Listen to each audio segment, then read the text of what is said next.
listening to Tommy Edman this morning on with Randy and the crew, and they asked him, hey, are you having a good time playing Spoiler?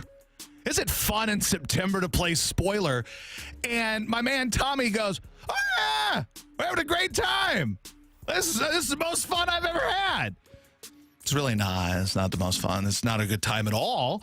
And I would prefer that if Tommy Edman is asked, hey, are you having a good time because you're beating the Braves a couple times while you're in the worst season since Josh Innes has been alive, maybe you'd go, hey, you know what?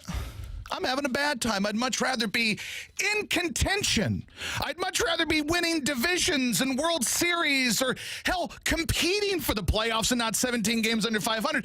But I'm having a great time, man. This is fun. It's good to play Spoiler, right? Right? It's like, listen, if you've had, sex with Jessica Alba for, 10 years, right? You've been going at it, and she's your gal. And, doing all sorts of weird, freaky stuff, and there's swings, and there's whatever Jessica Alba does. I choose to believe she's freaky. She might be a wet noodle. I don't know. But whatever it is, you're having all this great stuff. And then one day, Jessica Alba goes, I think I've had enough. I think it's over. I think we're not going to make love to each other anymore. Are you going to say, hey, that's fine. If I kill the guy she's banging now, I'll feel good at least. No, you're going to say, I'd much rather be still having sex, the weird kinky stuff with Jessica Alba. I think that's what you'd rather be doing. Yeah, it might feel good for a second to just, pow, this guy's dead. Try that in a small town, Jessica Alba's new man. Maybe, but ultimately, I think you'd rather still be having sex with Jessica Alba. I would. But okay, we're having a good time. It's fun. Things are good. It's September. Cardinals for the last 20-some-odd years. September's the time we come alive. We win 20 games in a row. Yeah, but man, we scored some runs against the Braves, didn't we? Yeah, we're having a good time. It's really fun to get to knock some other teams out. That's what losers do, and we are losers now. Now, you might be wondering, who the hell is this Jamoke? Well, my name is Josh. And look, I can give you the quick rundown. I've worked at a couple sports radio stations. I've gotten fired from a couple sports radio stations. Sometimes I say dumb things on the air and get myself in trouble. Sometimes I piss off teams that are on the radio station. They complain to my bosses. My bosses fire me. Currently, I am on KC95 in the afternoon. I'm glad to be on with you guys. It's awesome. This is fun. This is good. Now, you might say, Josh, why would I care about some interloper's opinion on the Cardinals? Some guy that just came to town 4 months ago. Why would I care about what you have to say about my Cardinals? Well, friend, I'll give you the quick synopsis here. I am from Poplar Bluff, Missouri. That is in the boot heel of this great state. I was born there. Home of the Poplar Bluff Mules. Won a state championship in basketball about 20 years ago. Had a player by the name of Tyler Hansbrough, Psycho T. Typical, high school, college white guy that was awesome, then disappeared in the pros like most white guys do. That's what it is. But hey, I played basketball against him when I was 11 years old. He cried after our team beat him. The good thing is we were kind of a school that had a bunch of black kids, and they were like a Christian team with a bunch of white kids, and I didn't play. I was literally on the bench the whole time, but our guys won, and it was great. But that's where I was born. I've moved around to a bunch of different places, because my dad is on the radio, and then I got a bunch of different jobs in radio, and then I got fired in some places, and now here I am. And now we ain't strangers no more. So I'm glad to be here with you today. And I'm a diehard St. Louis Cardinal fan. That is my favorite team of all sports. My wife asks me that sometimes. She goes, out of all the teams you like the Saints and you like LSU. That's where I went to college before I flunked out. I rooted for the Chiefs for a long time growing up. And then we moved to Louisiana. I became a Saints fan. And then she says, what's your favorite team? I have LSU, the Saints, the Cardinals. Say the Cardinals. My first sports-related tear dropped from my face when the Cardinals blew the 3-1 lead against the Braves and lost 32-1 in those last 3 games in 1996. I had bought a bottle of root beer. I had my mom. We were living with my grandma at the time because, my Papa was a Rolling Stone. So we moved out, and we lived with my grandma in Poplar Bluff. And you want to talk about a weird scenario. We lived with my grandma. She lived upstairs at this house. My grandpa lived downstairs. They were divorced. but they lived in the same house. Then my mom and my sister and me lived there. So I'd walk in every day. Grandpa, how are the Cardinals doing? Oh, hell, they ain't worth a damn. I'm like, okay, Grandpa, good talk. And that was my life growing up. I love the Cardinals. It's my favorite team of all time. And I've been to the World Series. I went to the World Series in 06, the game that was the airmail throw down the first baseline. And I think, is that the same game where what's his name fell down in the outfield? I think it was, yeah. So I was at that game. I went to 2 games in the 2011 World Series. I went to 1 game in the 13 World Series. It was Game 5. I think we lost 3-1. And that's my life. I don't think I need to explain to you why I'm such a great Cardinals fan, but I am. I am a diehard. But I do things in a different way, and I speak about things in a different way. And when I say different, I've never viewed myself as some media schmuck that likes to tell you that you're stupid or talk down to you or tell you that your irrational opinions are dumb. They may be, but then I realize that I too have irrational, dumb opinions because I am a sports fan, and that is what sports fans do. The problem we encounter when you sometimes listen to radio or you watch the news or you read the newspaper for some ungodly reason. Let me ask you this question. Have you ever looked at the avatars or the profile pictures of the snarky beat writers from the newspaper and think, boy, I'd like to have a beer with that guy. He seems like a good time. Look at Derek Gould's Twitter or X or whatever it's called. Look at that and then go, you know what? I want to do shots with that guy. He seems like a good time. You probably never have because he looks like the guy who's conspiring with the dean to get the frat kicked out of the campus. That's what these guys look like. They're very better than you. They're holier than thou. They think you're stupid. And they play a lot of grab ass with the team for access. That's what these guys, I'm just saying Derek Gould. I don't know what he does with grab ass and he does. I don't know the guy. I just know he looks like Dean Wormser on the internet. That's all I know about him. But I'll tell you this. A lot of people in media, in particular here, this is what I've learned about this place, is that it is the softest sports media town in the country. Now you say, Josh, what ground do you have to stand on? Well, I worked in Philadelphia. I got fired there. But, hey, I said dumb things. I got fired. It happens. I got fired there, but I worked there. I was doing afternoons in Philadelphia, and I worked in Houston at 3 different radio stations in Houston.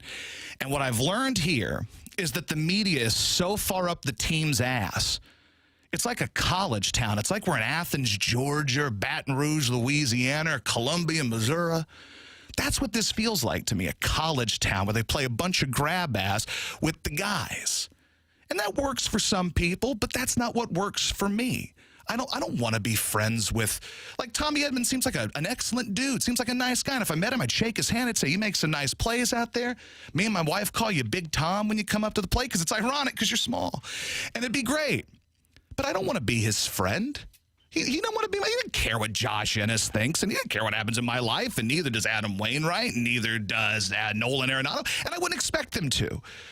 So that's how I operate. I don't go into things thinking, damn, I want to be best friends with these players, and I want to protect. That doesn't do anything for me. Now, I have accidentally found myself times where I've become friends with people by accident, like unsung 2011 World Series hero Lance Berkman, who I figured out or remembered over the weekend because I was listening to KMOX over the weekend because I hate myself. No, that's not true. I only listen to KMOX if I hate myself in the middays, my God. But they were airing Game 6 and Game 7 of the World Series, and I got to hear Mike Shannon and John Rooney, and it was like it was everything. And I forgot how good of a game Lance Berkman had in that game. And of course I knew he had the big hit that extended the game in the 10th, but I'd forgotten about how big of a series he had and everything else. Well, I'll tell you all that to tell you this. I'll name drop. We're buddies. We're on a textual relationship with each other. One night, Game 5 of the 2005 LCS was on TV. I texted him and I said, man, you were almost the hero. He goes, yeah, don't remind me. And that's literally the only friend I have that played sports. I don't care. I'm not here to protect anybody. I'm not going to get on the air and say, well, I've known Adam Wainwright for 20 years, so I won't say he sucks. I'll say he's struggling. No, he sucks. And that's okay. It's okay to say that. And that's kind of where I'm going here today. And I got other things to get into, and I've only got an hour to do it. So we got to get going, and we got, what do we call these things? Micdrops. Yes. We got Micdrops and texts and everything else. You know what I learned about this radio station when I was talking to Tommy yesterday? So Tommy, who programs 17 radio stations, because I don't want to pay an individual person to do each one, so he does 30 stations. So I was talking with Tommy, and I go, so what's the phone situation over there? Because I worked in Philadelphia, where all they do is take phone calls. They are talentless people that just take phone calls. It's like New York. No one there has any actual talent. It's just Joe and Yonkers. You're on. They're all like, they suck. But I said, so what are the phones here? How do the people communicate? He goes, well, they mic drop. What the hell's a mic drop? Well, you go to the app and you hit this button and you mic drop. I go, what if I wanted to take a live phone call from someone? What if I wanted to debate with somebody? What if I wanted to argue with somebody? What if the Cardinals, they'll never do it, but what if they fired Mo today and people want to talk about it and you're on, yeah, they can mic drop. I'm like, oh, cool. That sounds fun. One phone line here. I thought this was a sports radio station. And that's kind of where I'm going today, kiddos, is that it's supposed to be a community. It's supposed to be a place for you to sound off, for you to get on the phone and say, I agree with Josh or I disagree with Josh. He sucks. He's great. This player sucks. I'm rooting for the Chiefs tonight. It's your opportunity, yet they have one phone line here. I have to buy it like a burner phone if I ever do this again and just hold the phone up to the microphone and take phone calls that way. Anyway, here's the deal. I got some thoughts for you coming up on Adam Wainwright, who does suck, and that's okay. Old age will do that to people. The problem is the media in this town is so far up Adam Wainwright's ass that they just can't say, hey, it's over, bro. Maybe you shouldn't do this anymore. And no one's critical of the guy. And I see it on social media. I know that there are other people out there that feel the same way I feel about things. But there's no one out there that's giving it to you in the papers or on TV or a lot of other places. You're not getting that, hey, this guy's talking to me like a fan. I agree with this guy. No one else says it. Because most media people in St. Louis, Missouri are talking down to you. They think you're stupid. You say, I think this sucks. Well, let me give you this guy's VORP to let you know why you're wrong. I don't do any of that. I don't like stats. I don't like Pro Football Focus. You know what Pro Football Focus is?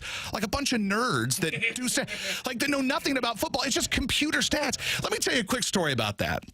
I know I'm all over the place with sports, different sports, but football does start tonight. The Chiefs play tonight. And one time I was in Philadelphia on the air, and I was using Pro Football Focus to determine which player the Eagles should sign. They needed a safety, and there were 3 possible safeties. One of them was Jarris Byrd. He was the #1 safety as listed by Pro Football Focus that was available. Number 2 was T.J. Ward. And then the third was Malcolm Jenkins. Those were the 3. Actually, no, sorry. Malcolm Jenkins wasn't even third. He was rated dead last as far as free agents go in Pro Football Focus, right? So I'm saying they got to go get Jarris Byrd. He's the #1 on Pro Football Focus. Of course, the Saints signed Jarris Byrd. I think the Browns or the Broncos are the ones that got T.J. Ward. And then the Eagles signed Malcolm Jenkins. I'm railing. Can you believe they signed the guy that's dead last on Pro Football Focus? Of course, he goes on to win a Super Bowl there. Jarris Byrd literally blew his knee out like a month later with the Saints, and T.J. Ward just kind of ho-hum. That moment taught me that anyone who regurgitates Pro Football Focus stats or rankings to you is a dope, and you should never listen. But I got some Wainwright thoughts coming up. It's 101 ESPN.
Josh in for Tim, 101 ESPN. Hello. I told you I'm a big Cardinals fan, and I used to, when I was a kid, my dream in life was to be the voice of the Cardinals. I wanted to be Jack Buck, Mike Shannon.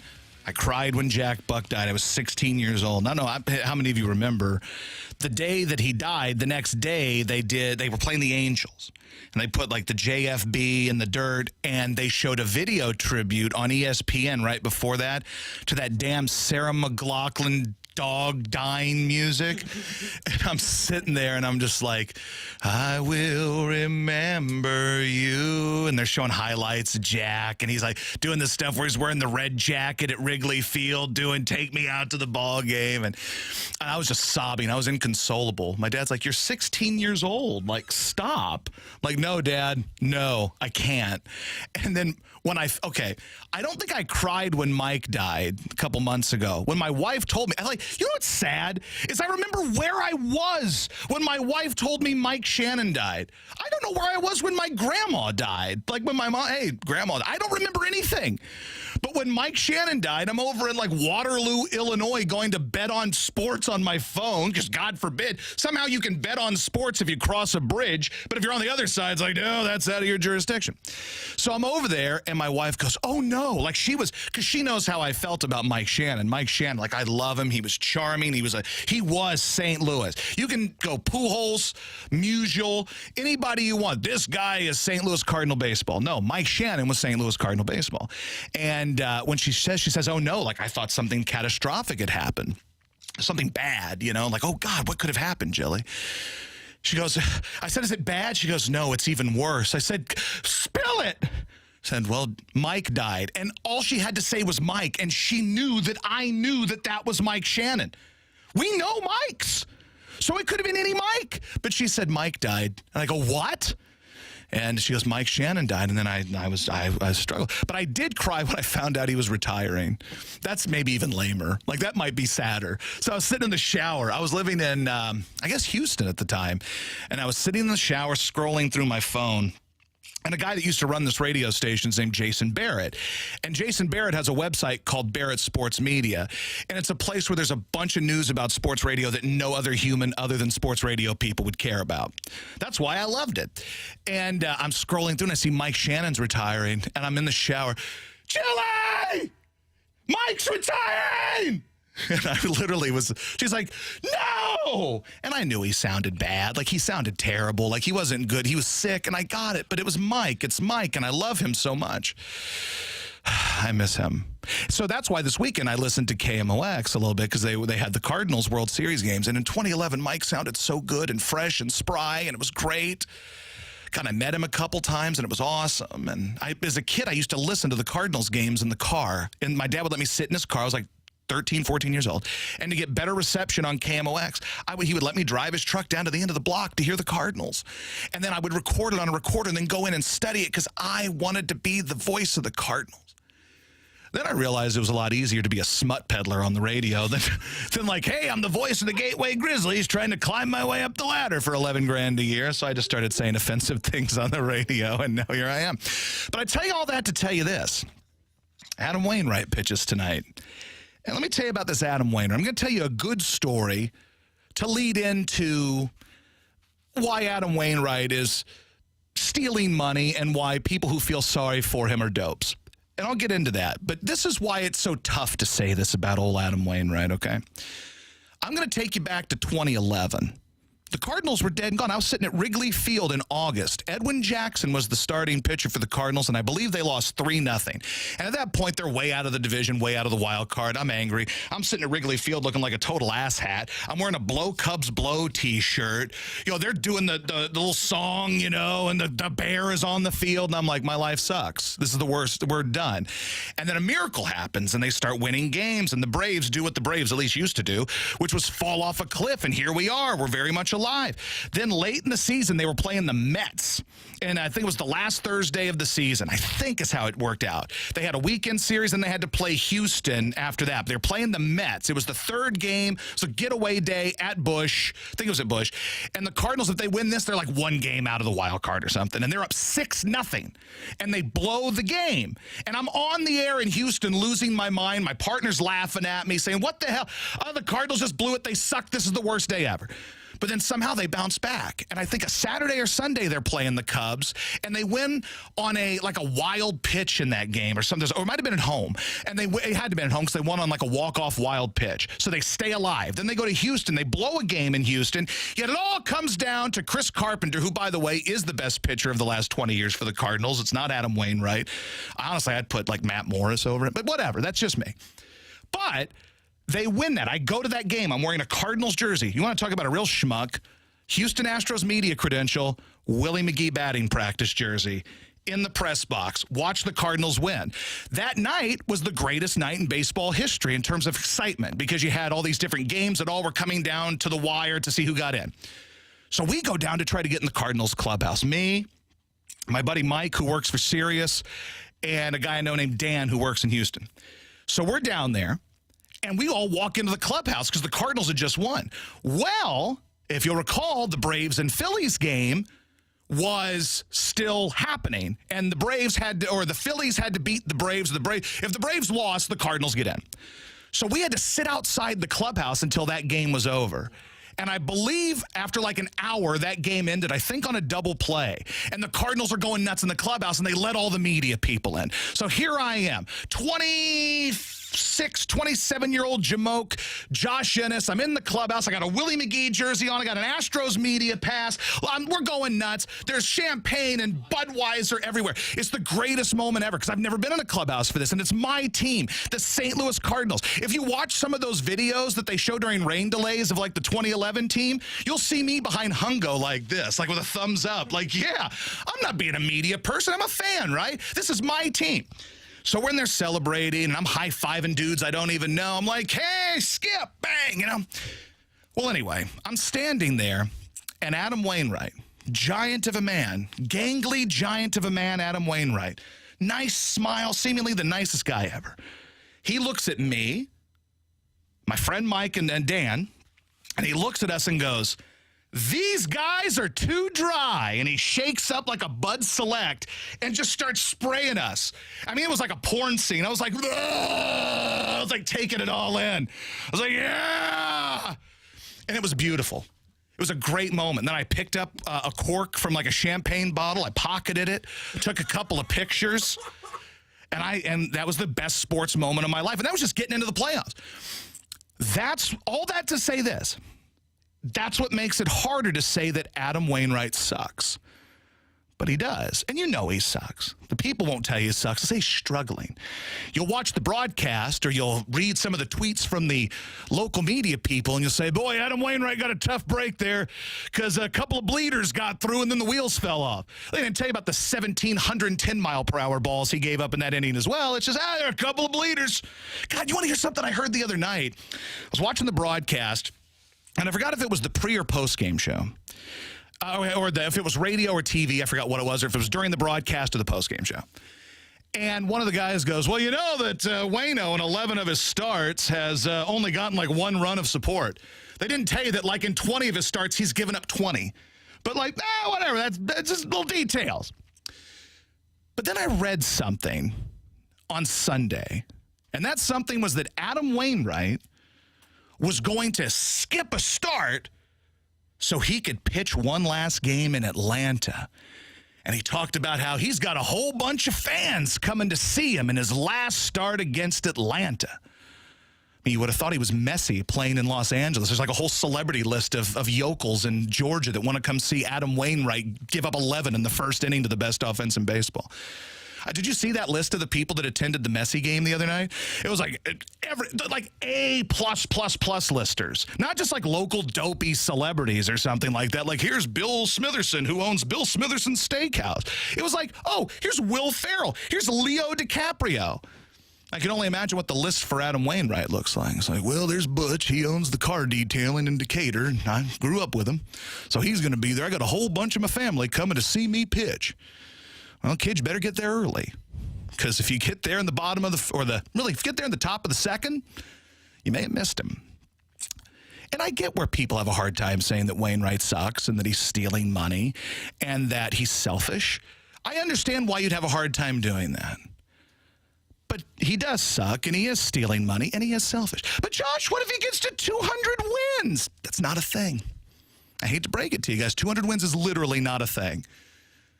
It's like with Rocky earlier. Said, well, I mean, maybe that gets him in the Hall of Fame. No, dummy, it doesn't. That was stupid that you said that. I like you.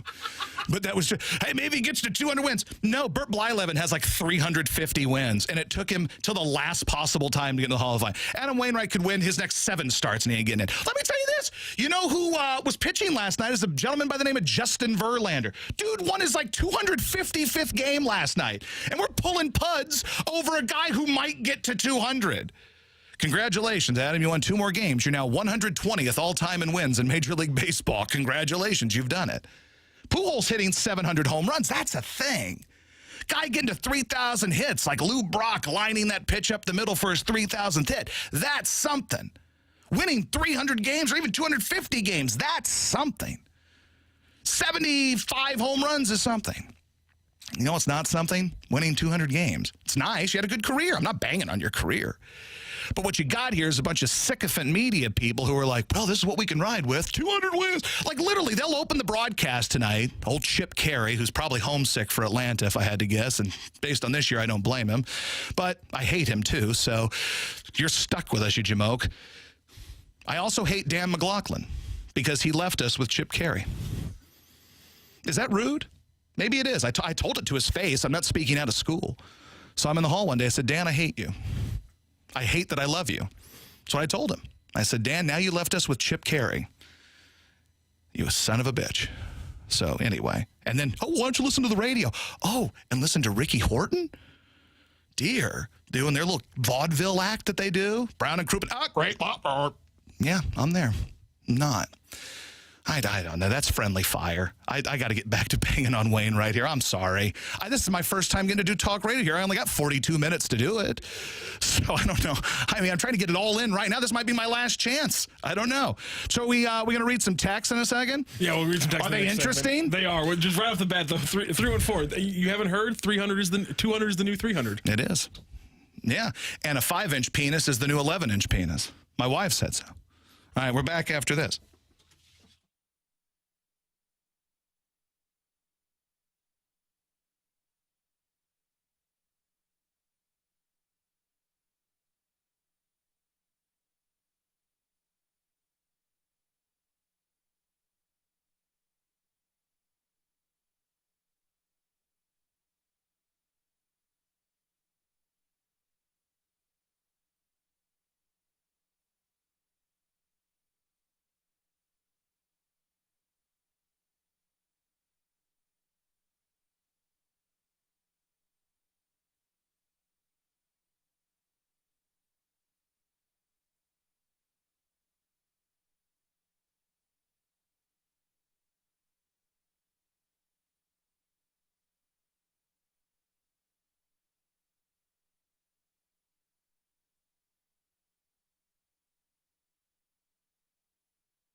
This is Rocky with your Sports Center update, driven by Johnny Londoff Chevrolet and Johnny Londoff Autoplex. The Cardinals go for a rare sweep today after an 11-6 victory over the Braves last night. 6:20 first pitch today. It'll be Adam Wainwright facing off against the lefty for the Braves, Max Fried. Fried on the season 6-1 with a 2.52 ERA. NFL season kicks off tonight. Last night, a little news as Nick Bosa became the highest paid non-quarterback in NFL history, as Adam Schefter reported a 5-year, $170 million extension with $122.5 million guaranteed. That is your Sports Center update, driven by Johnny Londoff. Find your roads and shop 24/7 at londoff.com and londoffautoplex.com.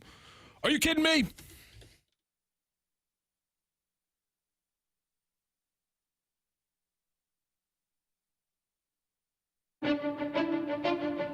Josh in for Tim. If you like what you hear, I'm on KC95. I almost forgot. I almost said KMOX. I'm not on KMOX.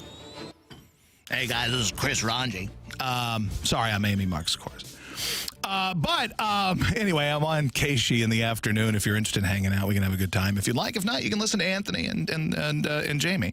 By the way, so I don't know that Jamie knows my name because he only refers to me as Big Boy. Does he refer to you as Big Boy, or do you have a name? Because I mean this in the nicest way possible. I'm a chubby chaser. Yeah. You're a big boy like me. I mean, I'm bigger, but you're big. He does call me big boy a little bit. I'm beginning to think that, like, I'm being almost condescended to in a way. Like, that's what you call people that you don't really consider anything. Like, hey, chief. Like, I forgot your name, you know? Like, hey, bub. Like, bubba. Like, yeah, but when I see him in the hall, he just goes, hey, big boy.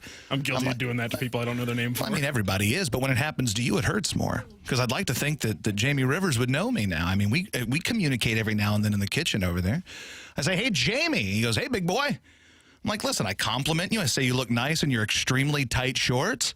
And the least you could do is say one time, say, hey, Josh, it's good to see you, bud. But no, it's big boy. Do you think women do that? Like, do women call each other big girl or no? Do they have, like, little code names that they use for each other? I think it's a different code name. I don't think it's big girl. No, that would be insulting, right? Probably for guys, we're just like, yeah, I guess I'm a big boy. Girls like early 30s, late 20s. I wonder, do they call each other queen a lot? I think that's the one. Yes, queen. Yeah, exactly. I don't know, but they do on the internet. You know, like, I am a queen and I deserve a king. Like, no, you don't. You're stupid. But that's okay. All right, so you say we have texts and we have mic drops. Which do you want to do first? Let's go to the mic drops first. All right, so you said that, we'll go with Janet. You said Janet has a mic drop? Mm-hmm. Okay, play that. Just thought I'd mention, when you're in St. Louis, it's Missouri. Outstate is Missouri. But when you're in the city, it's Missouri. Well, you know what, Janet, I appreciate that.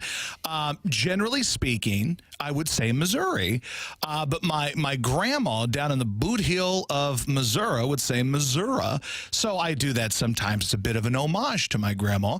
I used to listen to the radio down in Kennett, Missouri, the home of Sheryl Crow, and the Cardinals would be on, so I'd listen there because I lived in a town called Piggott, Arkansas for a while. I lived in a lot of bad places, and I lived there for a little bit, and we would get Kennett radio, and we would listen to the Cardinals on the Kennett radio station. And there was a guy that did a car dealership spot, and I forgot what it was, but he would always say, you can come see me at 2545 Smith Street in Kennett, Missouri. And then that's what I think of, Missouri. I don't need to get into that debate today. For some reason, that happened on KC the other day. Like, Missouri's for Hoosier. I'm like, whatever, I don't care. All right, what's the other one? This is Tom. Let's hear from Tom on a mic drop here. Tom. Good morning. Never sent a mic drop before, but listening to Josh, that was 15 minutes of my life I won't get back. So I'll turn it off until the hour is done and then resume the regular programming. Thanks. I'm beginning to think it's me. That's the exact same messages I get at Keishi all the time. So maybe it's me. I'm not positive, but it could be. All right, let's see. Tell me some of these texts. You said the texts are just coming in hot and heavy. Yeah, I'm just going to go back and just kind of like fire these out because every other text is a slightly different opinion. I don't know who this guy is that's on the air right now, but he is horrible. I'll be turning off the radio now. Honestly, though, I'm not horrible. You might disagree with me, but I wouldn't say I'm horrible. I'm a bit rusty. I haven't done this in a while. 636, WTF is happening. I think I like it. I think I like you. I think I do. Look, listen, you're not used to hearing people with opinions on the radio in St. Louis. I get it. That's fine. If it's not for you, it's not for you. Like, I'm not going to come in. This might be the one chance I get to be on the radio on this station, right? So I'm just going to go all out. I'm going scorched earth. I'm telling you what I think about things. I think a lot of media in St. Louis is just softball, brown-nosed drivel, talking down to fans. I don't like that. Like, I think I speak for fans. I guarantee, and if you want to text in or mic drop in, you can. I guarantee you there are more people that are sitting there over the course of this season, instead of getting all excited about a guy winning 200 games, which isn't a thing, they're going, Adam Wainwright's kind of holding the team hostage. It's kind of selfish, and no one cares about 200 wins other than Adam Wainwright and the crappy broadcasters on the Cardinals network and the media people who keep telling you he might win 200 games. I think more people think like me. More people are sitting here today going, boy, it's September, and we're 17 games under 500. I don't care how many games Adam Wainwright wins, and in fact, I'm kind of rooting against him because I am. I'm pretty terrible. But, like, that's the only joy I get is, like, I watch 1 out of every 5 games now so I can see Adam Wainwright get blasted. That's all I enjoy. I'm done listening to this Yahoo. You were on an STL radio show saying Wainwright sucks. Buddy, you suck. Okay, we can debate that. But, like, if you can't acknowledge that Adam Wainwright sucks, then, friend, like, bless your heart, like, you know who will probably tell you Adam Wainwright doesn't suck? Chip Carey tonight. Watch the broadcast tonight, and he will stroke him for 4 minutes as long as he's in the game. He'll stroke him, and he'll tell you, wow, that guy just hit one to Marietta. And that'll be fine. But listen, I love Cardinals baseball in a different way than you do. I don't look back at 11 years ago and go, boy, life used to be good. I say, why can't we be the Dodgers? Why is it that Tampa, a team that plays in an aquarium, why are they a more consistently good baseball team than we are? But Josh, we got to the playoffs. Which of those playoff teams in the last 10 years do you think is an actual really good contender baseball team? What happened when the team in 2019 got to the LCS? Got swept and it wasn't even competitive. So yeah, we can sit here, though, and say, but boy, Adam Wainwright, how about we go out and get better? How about we go get better players? How about you fire somebody? Like, I don't want to see people lose their jobs, but fire someone. Like, usually, like, the hitting coach will at least get the axe. So you say, hey, we're trying. They didn't fire anybody. They're going to run the same thing back next year, and you're going to eat it up. If you're dumb. If you're smart like me, and I think the people who agree with me, you won't eat it up. Because you shouldn't eat it up, because it's terrible. So if you have a bad season because of a lot of decisions made by people, if you bring back the exact same people, you should expect everything to change, right? No, that makes sense. It's going to be the same. Piece It's of going to be the logic, same. right? It's going to be that people.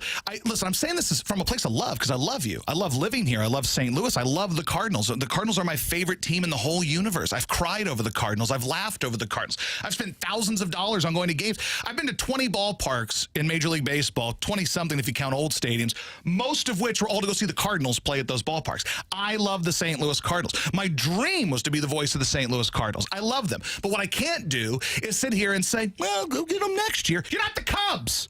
There's no goal. Figure it out. Figure it out. But you're not going to figure it out by going, oh, the manager that's got a stick up his ass, he'll be back next year. The bow tie guy who sucks, he'll be here next year. Let's run it back. And then I hear people talking about the possible pitchers they could pick up. They're like, well, I mean, we could look at like Sonny Gray's having a good year. Great. Go get Sonny Gray. That'll fix everything. Like, hey, here's an idea. Go spend money and get the best possible players and go win, or that empty ballpark you're seeing now is going to be empty more consistently, kids. All right, what else are these people saying? Holy hell, just tuned in and I thought the station had been hijacked. I have no idea who this is, but God bless him. Preach, my dude. That's from Sharon and Clayton. I'm doing like pirate radio type stuff. It really does feel like this is like Shawshank. I'm about to put a dresser up against the door there and just take over. One of my problems with media, and this is sports media, is that it's been overrun by nerds, like stat nerds who like they read a bunch of stuff, but they're, what's that line from Road Trip? You're all brains, you're not enough C and B, right? Like, you know what I'm talking about? Well, that's people that do sports radio and sports media now. They want to tell you that you're stupid because some advanced analytic they just read tells you that you're stupid, that your emotions don't matter. At the end of the day, the analytics aren't the ones buying the tickets, it's the people. And this team has not been a true contender in a decade. That team in 2013 was good. The team in 2019 was a fluke. Won a bunch of games in a row, and then they was a great series against Atlanta. Yachty with the big hit, then had the sack fly. It was great. But go to the years before that, and we stunk. We were middling. We can keep being middling, but I think people need to at least get loud. But the problem is the media people don't urge you to get loud and angry. They tell you that you're stupid for getting loud and getting angry. That's the problem I have. Surprised this guy knows how to read. What a boastful jabroni. Have you been called a jabroni since you left Philly? That's the first. Okay. I'm a jabroni. That I know how to read. I mean, yes, I was born in Poplar Bluff, Missouri, so I can see where that might be. You go, how does this guy know how to read? Like, how? Like, you know, he should be on meth if he's from Poplar Bluff. Like, no, we just huffed paint behind Walmart, friend. Which was a gateway for some, but not for me. I got out. Boy, the people are really active on this Twitter. Dan, the Titans fan, says, I'm still laughing over your imitation of John Rooney and Ricky Horton during the commercial. That was spot on. Hope you're back more often. Well, we'll see what happens. Listen, I'm not worried about... What, we got Just, another one? Who is this MFer? Well. Just that's the only text. It's the first time they've ever texted into the station. Let me tell you something, okay? And I say this again as someone who loves the Cardinals. I don't care about being friends with media people. I used to think it'd be cool to be friends with media people. I don't care. I'm 37 years old. I don't have time in my life to be overly concerned about being friends with the guy on the radio, right? I think that John Rooney and Rick Horton have the worst broadcast this side of Chip Carey. It's so bad. Like, I get it. I should be nicer. I mean, John Rooney, my God, sir, talk like a human. Like, it's not 1930. Like, what are you doing? You going to play some Glenn Miller under your hacky 30s voiceover guy voice? Come on. And then you do your little skits with Ricky Horton. I also have a big issue with adult men who call themselves Ricky. It bothers me. It's a weird thing to be bothered by. No, your name is Rick. You are not Ricky. You're not a child. Let me tell you what happened. You know, from Silver Spoons, Ricky Schroeder, he was Ricky Schroeder when he was on Silver Spoons. Then he went to like NYPD Blue. He was Rick Schroeder because he's an adult man. I don't walk around going, hey, it's me, Joshy Ennis. But if he keeps wearing bright orange pants, can Ricky Fowler keep going by Ricky in his 40s? See, his is an IE. That's different. Oh, You can okay. be Ricky with an IE. With a Y, it's lame. Okay. It's kind of hip if it's IE. Kind of like Ricky Weeks. Huh? Yeah, like Ricky Weeks, Golden Spikes winner from Southern University in Baton Rouge, Louisiana. We'll get out on this one. Somebody says, better nerds than big mouth D-bags. I disagree. To each his own. See you in a second.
Hey, it's Josh from Casey in for Tim for what might be the last time. I will tell you this, that we have Jason Aldean tickets to give away. Says, try that in a small town. Well, I'm from a small town, bud, and I'll tell you what we tried. Cousin sex. No, we didn't do that. That's a joke. They weren't first cousins.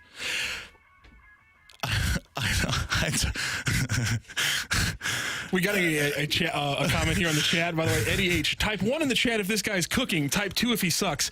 Josh, I'm not seeing a 2. I do see a 1.5, though. Okay, well, that's good. Thank you. There's a lot of 1s. And the 1 means I suck? No, the 1 means you're cooking. Oh, thanks. What the hell is this? Is this some newfangled internet technology that I don't know? Yeah, this is the YouTube chat. So they're saying you're cooking. No comments on your cooking on your means looks. I'm like James Harden, like I'm stirring it up a little bit. Chef I got fired from a job because I hated James Harden so much. Well, he and Daryl Morey, who was the general manager of the Rockets at the time. I had a boss call me once because I called James Harden a douche, which is really hard to debate, but I did it. I said, he's a douche. And my boss called me and goes, yeah, you can't call James Harden a douche. And then I said, the GM should get fired. They said, that's a personal attack. We don't do that here. I'm like, well, I didn't say he should get, his wife should divorce him. I said that he should get fired from being the general manager of the Rockets. Anyway, I run into problems sometimes. I don't know what to tell you. Sometimes I don't play well with others. All I've seen is you laughing at this text line over there all day. He says it's blowing up with people. Yeah, it hasn't stopped moving. I mean, this guy's amazing. Most Card fans can't handle hearing the truth, but I love it. Get him, big guy. See, thanks. See, and he's listening because that's a Jamie Rivers callback. Yeah. To be fair, he calls me big boy. Okay. Big boy. I have a buddy of mine who's from St. Louis who played college football at Northern Illinois and played for the Eagles and the Saints, and his name is Hollis Thomas. He's from St. Louis. And I worked with him for a couple years in Philadelphia, and he was one of my best buddies. And he would call me Big Dog. That's like the black guy equivalent of Big Boy. Like when you meet a black guy that doesn't really know you, doesn't know your name, you're just Big Dog. Like it was always Big Dog. And he was Tank. So it was Tank. We were Tank and Big Dog, and we'd run the roads together. Two morbidly obese bros just hanging out and having a good time. At strip clubs mostly. He really enjoyed them. I found them somewhat icky. By the way, my first strip club experience was here in St. Louis. Well, technically Brooklyn, Illinois. I was in East St. Louis. My uncle, when I was like 17 or something like that, we were in town for a ball game, and he was with all of his buddies. And he's like, well, we're leaving the game now. We're taking you over to East St. Louis. I'm like, what happens there? I'm just a boy. And he's like, well, you'll see. I'm like, all right. And so we get over there, and like nobody carded me or anything. It's like 20 years ago. No carding, anything. I just walk in. It's like a beautiful little, well, beautiful's a bit of a stretch, but it is a downtown of strip clubs from what I recall. I haven't been over there since I've moved here. But I went over there, and they all got me in, and they bought me my first lap dance. And he's like, listen, just don't be handsy or anything like that. You'll be fine, you know? Gal starts dancing. I'm like, this is the coolest night of my life. I'm a virgin. And then I learned that it's only one song. And I think they deliberately play short songs at the strip club. I'm not doing an investigative report on this, but I think they deliberately play short songs at the strip club so they can get more songs for the ladies to dance to, thus make more money. I saw it was like the shortest song ever. It's like Beth from Kiss. It was like 2:10 or something. I'm like, what the hell, is it over? Like right when I'm like, this is the best night of my life. It's like, sorry, it's over, hon. You got to go. From the 314, I'm really happy this dude is on. We all needed to hear the effects of huffing paint and what it does to your brain. To be fair, I never huffed paint. I said the people in my small town huffed paint behind the Walmart. I do not do any sort of drugs or whippets. I drink a lot of alcohol because that's what I'm into.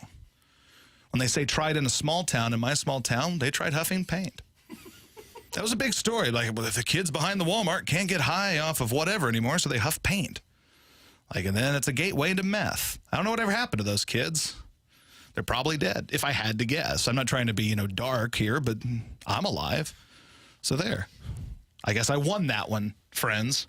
Is this guy joshing us, or is he for real? I like a fresh take, but then again, I'm the odd guy in town. I hope he gets more time. Let's be odd guys in town together. There's nothing wrong with just telling your opinion. That's the thing I've learned about people that listen to opinion-driven shows. They don't really want your opinion. They only want it if it is in line with their opinion. They're looking for an echo chamber. Essentially, sports radio is like Fox News. It's just one big echo chamber. Like, hey, I'm watching Tucker Carlson interview some guy who claims he had gay sex with Barack Obama. And I know it's true because Tucker wouldn't lie.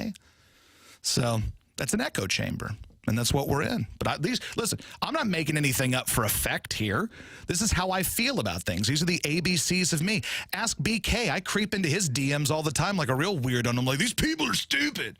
And he's like, yeah, leave me alone. So I'm like, this is how I am. These are the things I think. And I do hope Adam Wainwright gives up 11 runs in the first inning today to the Braves.